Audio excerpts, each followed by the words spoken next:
اعوذ باللہ من الشیطان الرجیم بسم اللہ الرحمن الرحیم ان الذین اتخذوا العجل سینالهم غضب من ربهم وذلة فی الحیاۃ الدنیا وکذالک نجزی المفترین۔ اللہ نے فرمایا جن لوگوں نے بچھڑے کو معبود بنایا ہے ان پر جلد ہی ان کے رب کا غضب اور دنیاوی زندگی ہی میں ذلت آ پڑے گی۔ جو لوگ افطرا پردازی کرتے ہیں ان کو ہم اسی طرح سزا دیتے ہیں۔ والذین عملوا السیئات ثم تابوا من بعدها وآمنوا ان ربک من بعدها لغفور رحیم۔ اور جو لوگ برے کام کر گزریں پھر ان کے بعد توبہ کر لیں اور ایمان لے آئیں تو تمہارا رب اس توبہ کے بعد ان کے لیے بہت بخشنے والا بڑا مہربان ہے۔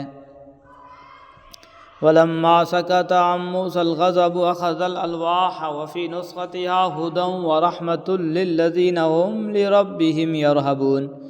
اور جب موسیٰ کا غضب تھم گیا تو انہوں نے تختیاں اٹھا لی اور ان میں جو باتیں لکھی تھی اس میں ان لوگوں کے لیے ہدایت اور رحمت کا سامان تھا جو اپنے رب سے ڈرتے ہیں۔ وَاخْتَارَ مُوسَىٰ قَوْمَهُ 70 رَجُلًا لِمِيقَاتِنَا فَلَمَّا أَخَذَتْهُمُ الرَّجْفَةُ قَالَ رَبِّ لَوْ شِئْتَ أَهْلَكْتَهُم مِّن قَبْلُ وَإِيَّايَ أَتُهْلِكُنَا بِمَا فَعَلَ السُّفَهَاءُ مِنَّا إِنْ هِيَ إِلَّا فِتْنَتُكَ تُضِلُّ بِهَا مَن تَشَاءُ وَتَهْدِي مَن تَشَاءُ أنت ولینا فاغفر لنا وارحمنا وانت خیر الغافرین۔ اور موسیٰ نے اپنی قوم کے 70 آدمی منتخب کیے تاکہ انہیں ہمارے طے کیے ہوئے وقت پر کوہ طور پر لائے۔ پھر جب انہیں زلزلے نے آ پکڑا تو موسیٰ نے کہا میرے پروردگار اگر آپ چاہتے تو ان کو اور خود مجھ کو بھی پہلے ہی ہلاک کر دیتے۔ کیا ہم میں سے کچھ بے وقوفوں کی حرکت کی وجہ سے آپ ہم سب کو ہلاک کر دیں گے؟ ظاہر ہے کہ نہیں، لہٰذا پتہ چلا کہ یہ واقعہ آپ کی طرف سے صرف ایک امتحان ہے جس کے ذریعے آپ جس کو چاہیں گمراہ کر دیں اور جس کو چاہیں ہدایت دے دیں۔ آپ ہی ہمارے رکھوالے ہیں، اس لیے ہمیں معاف کر دیجئے اور ہم پر رحم فرمائیے، بے شک آپ سارے معاف کرنے والوں سے بہتر معاف کرنے والے ہیں۔ 70 آدمیوں کو کوہ طور پر لے جانے کی کیا وجہ تھی؟ اس کے بارے میں مفسرین نے مختلف رائیں ظاہر کی ہیں۔ بعض حضرات نے فرمایا کہ بچھڑے کی عبادت کا جو جرم عظیم بنی اسرائیل سے سرزد ہوا تھا اس پر توبہ کرانے کے لیے انہیں کوہ طور پر بلایا گیا تھا۔ لیکن اگر یہ بات تھی تو ان پر زلزلہ مسلط کرنے کی کوئی معقول توجیہ واضح نہیں ہوئی، کوئی معقول توجیہ واضح نہیں ہوتی، اور جو توجیحات بیان کی گئی ہیں تکلف سے خالی نہیں ہے، لہٰذا زیادہ صحیح بات وہ معلوم ہوتی ہے جو بعض روایات میں آئی ہے کہ جب حضرت موسیٰ علیہ السلام تورات لے کر آئے اور بنی اسرائیل کو اس پر عمل کرنے کا حکم دیا تو ان میں سے بعض نے کہا کہ ہمیں اس بات کا یقین کیسے آئے کہ یہ کتاب اللہ تعالیٰ ہی نے نازل کی ہے؟ اس پر اللہ تعالیٰ نے حضرت موسیٰ علیہ السلام سے فرمایا کہ وہ قوم کے 70 نمائندے منتخب کر کے انہیں کوہ طور پر لے آئیں، اور بعض روایات میں ہے کہ وہاں ان کو اللہ تعالیٰ کا کلام سنا دیا گیا۔ لیکن اب انہوں نے اپنے مطالبے کو بڑھا کر یہ کہا کہ ہمیں تو اس وقت تک یقین نہیں آئے گا جب تک ہم اللہ تعالیٰ کو کھلی آنکھوں نہ دیکھ لیں۔ تو اس معاندانہ مطالبے کی وجہ سے ان پر بجلی کا کڑکا ہوا جس نے زلزلے کی کیفیت پیدا کر دی اور وہ سب بے ہوش ہو گئے۔ واقعے کی یہ توجیہ خود قرآن کریم کی تصریحات سے مطابقت رکھتی ہے۔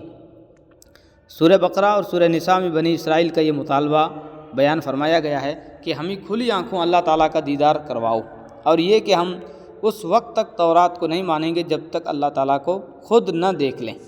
اور یہ بات بھی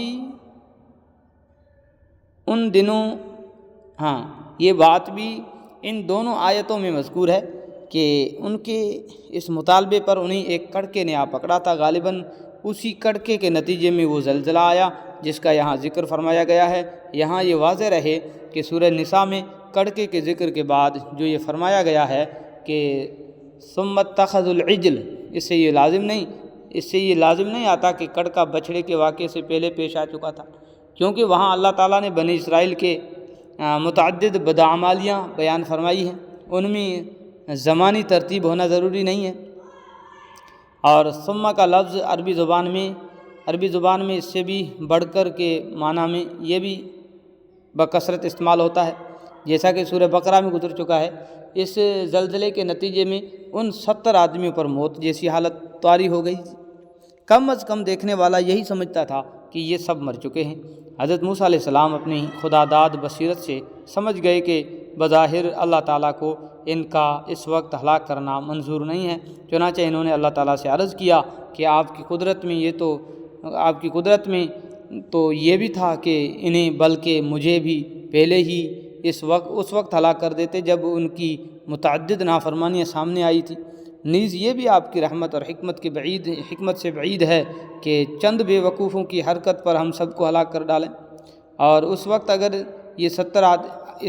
یہ 70 آدمی واقعی ہمیشہ کے لیے مر گئے تو میری اور میرے مخلص ساتھیوں کی بھی ہلاکت تقریباً یقینی ہے، کیونکہ میری قوم کے لوگ مجھے ان 70 آدمیوں کا قاتل قرار دے کر مجھے بھی ہلاک کرنے کی کوشش کریں گے۔ تو ان سب باتوں سے واضح ہوتا ہے کہ آپ کا مقصد اس وقت ان کو ہلاک کرنا نہیں، بلکہ یہ ایک امتحان ہے جس سے لوگوں کو آزمانا مقصود ہے، اور وہ دوبارہ زندگی پا کر شکر بجا لاتے ہیں یا بدستور ناشکری کر کے اللہ تعالیٰ کا شکوہ کرنے لگتے ہیں۔ وَاكْتُبْ لَنَا فِي هَذِهِ الدُّنْيَا حَسَنَةً وَفِي الْآخِرَةِ إِنَّا هُدْنَا إِلَيْكَ قَالَ عَذَابِي أُصِيبُ بِهِ مَنْ أَشَاءُ وَرَحْمَتِي وَسِعَتْ كُلَّ شَيْءٍ فَسَأَكْتُبُهَا لِلَّذِينَ يَتَّقُونَ وَيُؤْتُونَ الزَّكَاةَ وَالَّذِينَ هُمْ بِآيَاتِنَا يُؤْمِنُونَ۔ اور ہمارے لیے اس دنیا میں بھی بھلائی لکھ لیجئے اور آخرت میں بھی، ہم اس غرض کے لیے آپ ہی سے رجوع کرتے ہیں۔ تو اللہ تعالیٰ نے فرمایا اپنا عذاب تو میں اسی پر نازل کرتا ہوں جس پر چاہتا ہوں، اور جہاں تک میری رحمت کا تعلق ہے وہ ہر چیز پر چھائی ہوئی ہے۔ چنانچہ میں یہ رحمت مکمل طور پر ان لوگوں کے لیے لکھوں گا جو تقوی اختیار کریں اور زکوٰۃ ادا کریں اور جو ہماری آیتوں پر ایمان رکھیں۔ مطلب یہ ہے کہ میری رحمت میرے غضب سے بڑی ہوئی ہے۔ دنیا کا عذاب میں ہر نافرمان کو نہیں دیتا، بلکہ اپنی حکمت اور علم سے جس کو چاہتا ہوں اسے دیتا ہوں۔ آخرت میں بھی ہر گناہ پر میرا عذاب دینا ضروری نہیں، بلکہ جو لوگ ایمان لے آتے ہیں ان کے بہت سے گناہ میں معاف کرتا رہتا ہوں۔ البتہ جن لوگوں کی سرکشی کفر و شرک کی صورت میں حد سے بڑھ جاتی ہے ان کو اپنی مشیت اور حکمت کے تحت عذاب دیتا ہوں۔ اس کے برخلاف دنیا میں میری رحمت ہر مومن اور کافر، نیک اور بد سب پر چھائی ہوئی ہے، جس کے نتیجے میں انہیں رزق اور صحت و عافیت کی نعمتیں ملتی رہتی ہے، اور آخرت میں بھی کفر و شرک کے علاوہ دوسرے گناہوں کو اسی رحمت سے معاف کیا جائے گا۔ حضرت موسیٰ علیہ السلام نے اپنی امت کے لیے جو دعا مانگی تھی کہ دنیا اور آخرت دونوں میں ان کو بھلائی نصیب ہو، یہ اس کا جواب ہے، اور مطلب یہ ہے کہ دنیا میں تو میری رحمت سب کو رزق وغیرہ مل رہا ہے، دنیا میں تو میری رحمت سے سب کو رزق وغیرہ مل رہا ہے، لیکن جن لوگوں کو دنیا اور آخرت دونوں میں میری رحمت حاصل ہوگی وہ صرف لوگ ہیں جو ایمان اور تقوی کی صفات کے حامل ہوں، اور جنہیں مال کی محبت زکوٰۃ جیسے فریضے کی ادائیگی سے نہ روکے۔ چنانچہ موسیٰ آپ کی امت کے جو لوگ ان صفات کے حامل ہوں گے ان کو ضرور میری یہ رحمت پہنچے گی کہ دنیا اور آخرت دونوں میں انہیں بھلائی نصیب ہوگی۔ الذين يتبعون الرسول النبي الأمي الذي يجدونه مكتوبا عندهم في التوراة والإنجيل يأمرهم بالمعروف وينهاهم عن المنكر ويحل لهم الطيبات ويحرم عليهم الخبائث ويضع عنهم إصرهم والأغلال التي كانت عليهم والذين آمنوا به وعزروه ونصروه واتبعوا النور الذي أنزل معه أولئك هم المفلحون۔ جو اس رسول یعنی نبی امی کے پیچھے چلیں جس کا ذکر وہ اپنے پاس تورات اور انجیل میں لکھا ہوا پائیں گے، جو انہیں اچھی باتوں کا حکم دے گا، برائیوں سے روکے گا اور ان کے لیے پاکیزہ چیزوں کو حلال اور گندی چیزوں کو حرام قرار دے گا، اور ان پر سے وہ بوجھ اور گلے کے وہ طوق اتار دے گا جو ان پر لدے ہوئے تھے۔ چنانچہ جو لوگ اس نبی پر ایمان لائیں گے، اس کی تعظیم کریں گے، اس کی مدد کریں گے، اور اس کے ساتھ جو نور اتارا گیا ہے اس کے پیچھے چلیں گے، تو وہی لوگ فلاح پانے والے ہوں گے، یعنی کامیاب ہوں گے۔ حضرت موسیٰ علیہ السلام کی قوم بنی اسرائیل کو ان کی وفات کے بعد بھی صدیوں تک باقی رہنا تھا، اور حضرت موسیٰ علیہ السلام نے دنیا اور آخرت کی بھلائی کی جو دعا کی تھی وہ بنی اسرائیل کی اگلی نسلوں کے لیے بھی کی تھی۔ اس لیے اللہ تعالیٰ نے ان کی دعا قبول کرتے وقت یہ بھی واضح فرما دیا کہ بنی اسرائیل کے جو لوگ نبی آخر الزماں حضرت محمد مصطفیٰ صلی اللہ علیہ وسلم کے زمانے میں موجود ہوں گے، ان کو دنیا اور آخرت کی بھلائی اسی صورت میں مل سکے گی جب وہ حضرت صلی اللہ علیہ وسلم پر ایمان لا کر ان کی پیروی کریں۔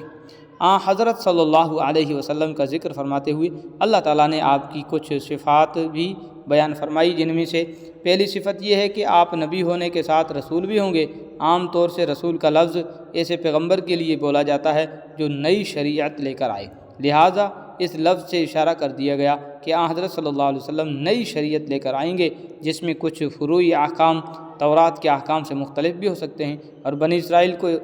اس وقت یہ نہ کہنا چاہیے کہ یہ تو ہماری شریعت سے مختلف احکام بیان کر رہے ہیں، اس لیے ان پر کیسے ایمان لائیں۔ تو چنانچہ پہلے سے بتایا جا رہا ہے کہ ہر دور کے تقاضے مختلف ہوتے ہیں، اور جو رسول نئی شریعت لے کر آتے ہیں ان کے فروعی احکام پہلے احکام سے مختلف ہو سکتے ہیں۔ حضرت صلی اللہ علیہ وسلم دوسری صفت یہ بیان فرمائی گئی کہ حضرت صلی اللہ علیہ وسلم کی دوسری صفت یہ بیان فرمائی گئی ہے کہ آپ امی ہوں گے، یعنی لکھتے پڑھتے نہیں ہوں گے۔ عام طور سے بنی اسرائیل امی نہیں تھے، بلکہ نسلی عربوں کو امی کہا جاتا تھا، اور خود یہودی عرب نسل کے لوگوں کے لیے کسی قدر حقارت کے پیرائے میں استعمال کرتے تھے۔ دیکھیے سورہ آل عمران۔ اسی لیے اس لفظ سے یہ اشارہ بھی دے دیا گیا ہے کہ وہ بنی اسرائیل کے بجائے عربوں کی نسل سے مبعوث ہوں گے۔ آپ کی تیسری صفت یہ بیان فرمائی گئی ہے کہ آپ کا ذکر مبارک تورات انجیل دونوں میں موجود ہوگا۔ اس سے ان بشارتوں کی طرف اشارہ ہے جو آپ کی تشریف آوری سے متعلق ان مقدس کتابوں میں دی گئی تھی۔ آج بھی بہت سی تحریفات کے باوجود بائبل میں متعدد بشارتیں موجود ہیں۔ تفصیل کے لیے دیکھیے حضرت مولانا رحمۃ اللہ علیہ کیرانوی رحمۃ اللہ علیہ کی کتاب اظہار الحق کا اردو ترجمہ، بائبل سے قرآن تک مرتبہ راقم الحروف۔ اس سے ان سخت احکام کی طرف اشارہ ہے جو یہودیوں پر عائد کیے گئے تھے۔ ان میں سے کچھ احکام تو خود تورات میں تھے، اور اللہ تعالیٰ نے اپنی حکمت سے اس وقت یہودیوں کو ان کا پابند کیا تھا۔ بعض سخت احکام ان کی نافرمانیوں کی سزا کے طور پر نافذ کیے گئے تھے، جس کا ذکر سورہ نساء میں گزرا ہے، اور بہت سے احکام یہودی علماء نے اپنی طرف سے گھڑ لیے تھے۔ شاید بوجھ سے پہلی اور دوسری قسم کی طرف، اور گلے کے طوق سے تیسری قسم کے احکام کی طرف بتایا جا رہا ہے کہ حضرت صلی اللہ علیہ وسلم ان احکام کو منسوخ کر کے ایک آسان اور معتد شریعت لائیں گے۔ صدق اللہ العظیم۔